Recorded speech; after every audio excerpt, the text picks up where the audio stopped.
Petit poisson. Un petit grisé. Il a mordu à l'oreille Nicole. Avec les deux potences. On va aller lui rendre son élément. Hop. Voilà. L'appât du haut est intact.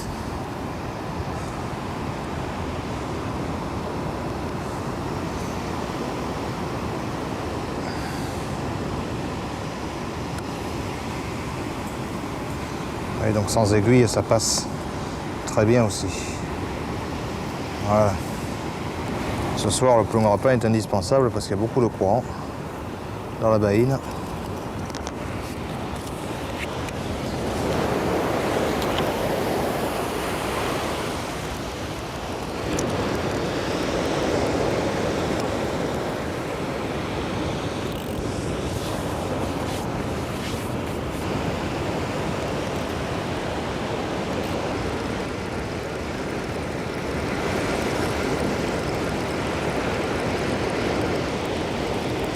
Et encore un poisson, tout petit poisson.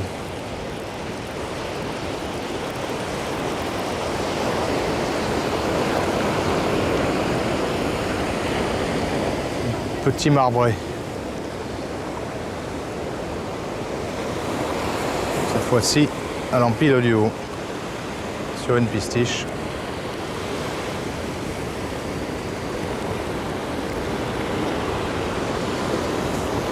Allez.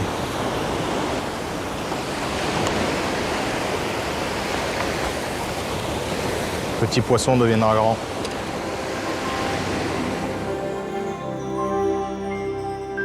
Non, j'ai manqué. Ah ouais, c'est...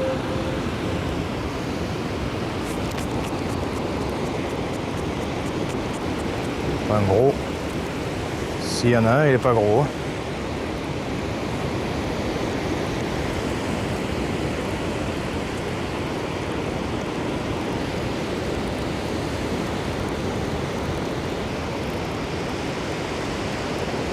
Si, il y est, mais tout petit.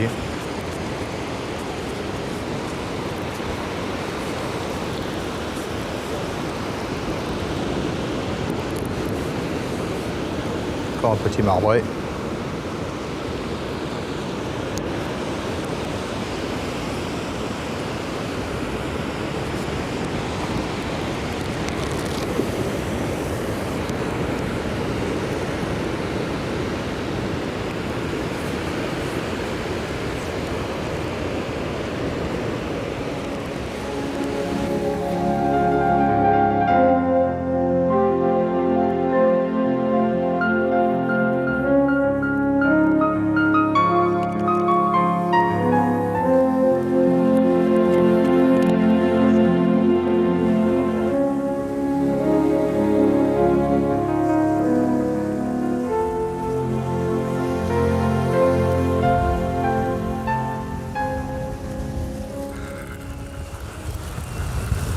Non, il n'y a rien.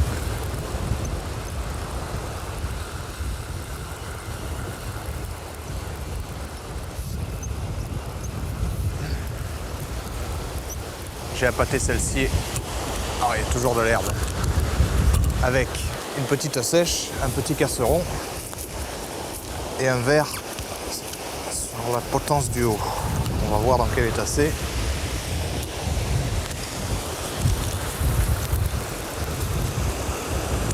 Et bien il reste plus rien. Donc ça mange.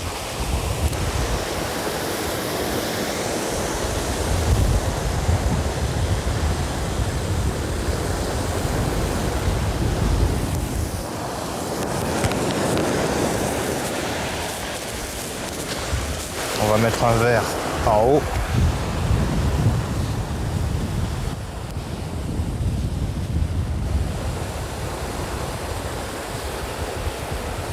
Voilà. On voit bien la petite pastille qui évite au verre de remonter sur l'empile. On va mettre les accroches à pas.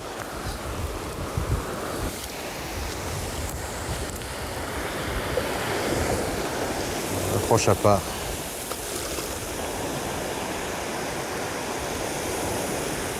D'abord l'accroche à pas du haut. Ensuite,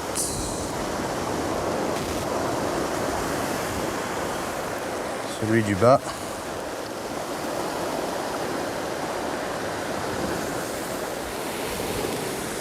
Allez, va gagner ta vie.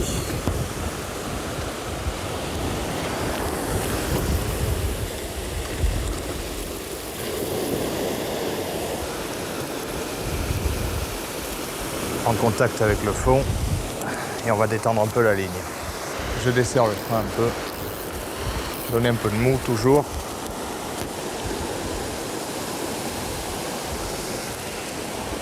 Ça peut permettre dans certains cas d'éviter que le poisson ne soit effrayé. Voilà.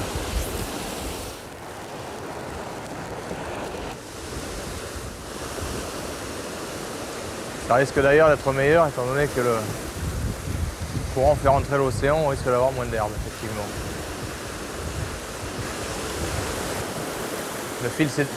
Le fil s'est détendu.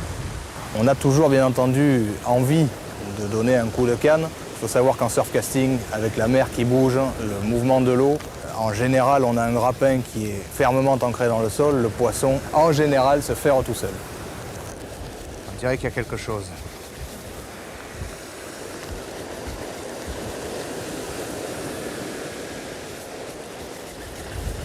On dirait qu'il y a quelque chose. Notez bien le travail avec une canne à répartition. Très bas. En tirant sur le côté. Comme la canne est courte, on a plus de puissance.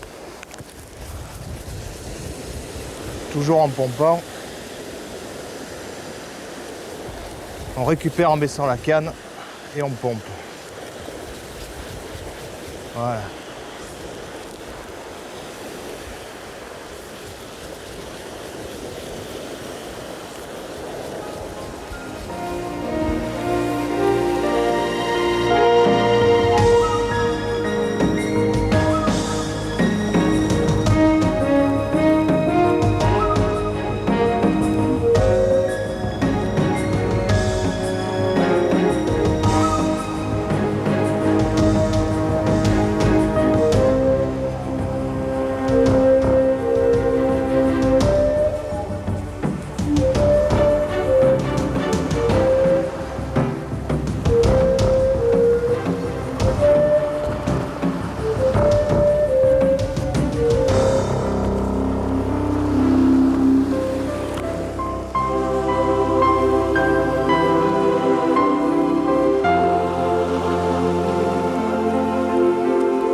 passer le banc de sable, il y a un tombant juste derrière. Chaque fois qu'on ramène, le fil passe dedans.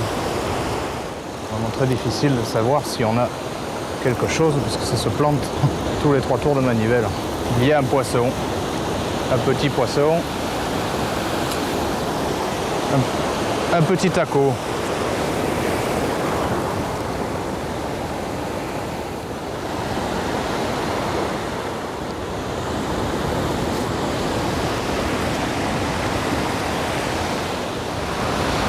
Toutes les deux, c'est le courant. Et ça revient, ça va, ça vient.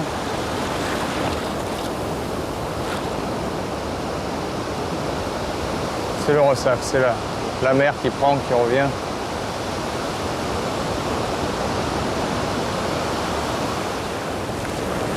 À gauche, c'est peut-être une touche.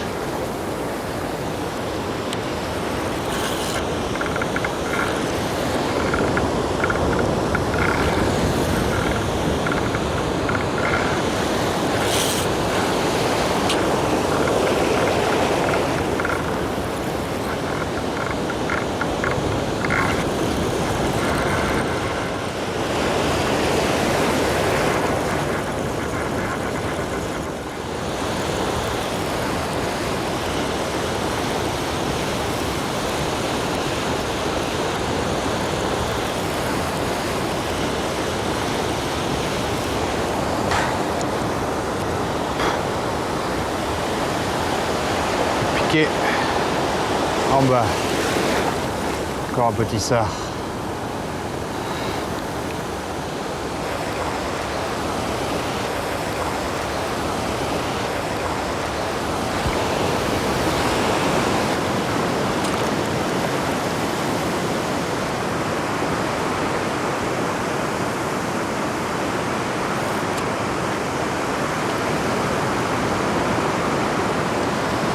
L'influence des marées est très importante dans la pêche, notamment sur toute la côte ouest de la France.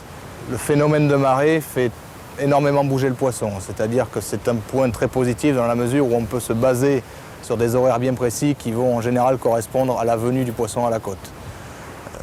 Les moments privilégiés sont les étals de marée basse, quelques fois de marée haute, et les quelques heures qui sont avant et après les étals. On est à canne de droite, de gauche.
Belle touche, une belle touche. Il y a quelque chose, c'est lourd.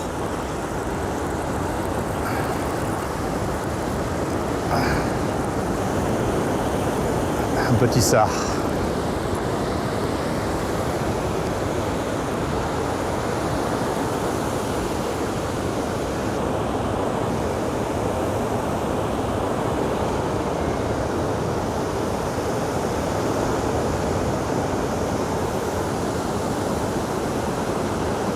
On le distingue bien à l'anneau noir et aux lignes de côté noires. Un joli petit poisson.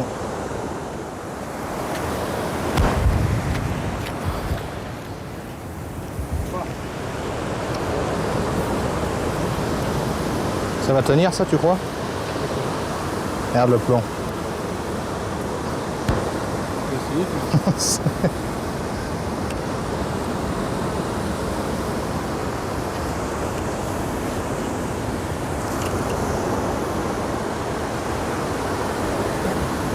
Essaye de taper derrière l'angle, je peux te lancer un peu. Je vais essayer de faire. Derrière celui du fond? Ouais. Oh, le fou. Je peux t'avancer là. Voir si c'est bon, puis y aller.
Petite louvine.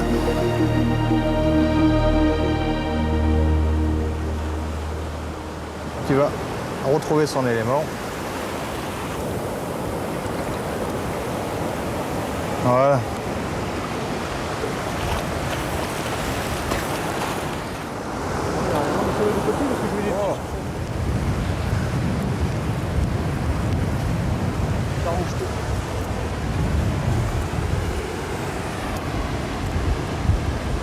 Ah ouais.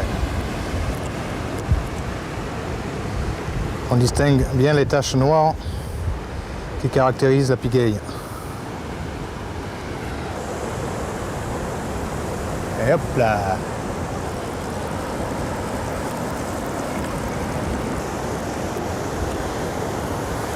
Un petit marbré.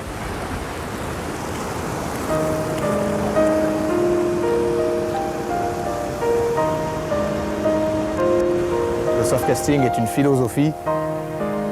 Il concentre tout l'amour de la nature, l'amour de la mer, l'amour de l'océan, l'amour du poisson. Je pense que le respect de ce dernier est essentiel si on désire pouvoir perpétuer dans l'avenir ce plaisir, le transmettre à nos enfants. Une chose qui est sûre, c'est que les hommes passent et que l'océan demeure. Pour que nos enfants puissent continuer à profiter de ce privilège, appliquons-nous à le préserver.